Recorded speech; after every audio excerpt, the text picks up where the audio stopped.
One Chattanooga man is helping both children and adults living with disabilities put more emphasis on what they can do than what they can't. He works for the Assistive Technology Services program at Signal Centers, and tonight on Made in Our Hometown, he's creating toys and tools so they can lead more independent lives, a mission that for him starts and ends at home. Is a piece of hardware called the Raspberry Pi.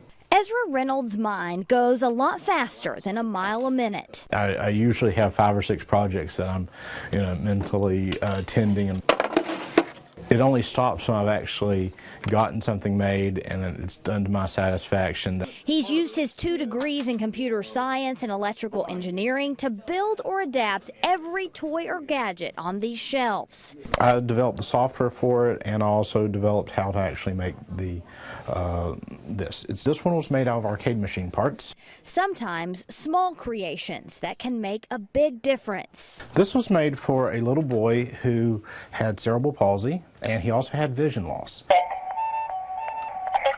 Each button has a different thing he can feel.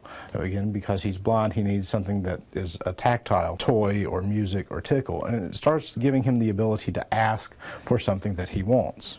But while Ezra's days are spent on the computer or with a tool in hand, he spends the rest of his time with his 4 daughters and his son, Andrew. You want to show him? Ezra started his work at Signal Centers long before he and his wife Kelly brought Andrew home from Ukraine, their 4th adopted child, each one with special needs. When we first started working with him, he did not have the ability, or he had already gotten it through his head that he couldn't do these things because he didn't have limbs. And soon, a father's passion turned into a way to show his son that he could do just about anything, like feed himself. With a cuff that Ezra created on a 3D printer, or play alongside any typically developing child. Before that, we'd given him toys and stuff like that, and he just sat there and cried and refused to even try and interact with them because he'd already gotten it through his head that he couldn't.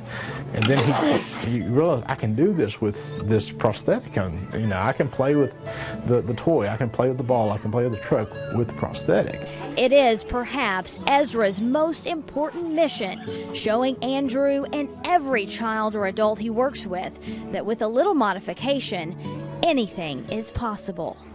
It's a huge change because he went from I can't to I can. He gave himself the independence, but I gave him the push and saying, yes, you can do this by yourself. And Andrew certainly can. Those toys that Reynolds adapts are free to loan from Signal Centers, and they'll even help you adapt your current toys, all in the name of independence for the children and adults that they serve. If you know of something made in our hometown you'd like us to feature, just go to newschannel9.com, click on this section, and submit your idea.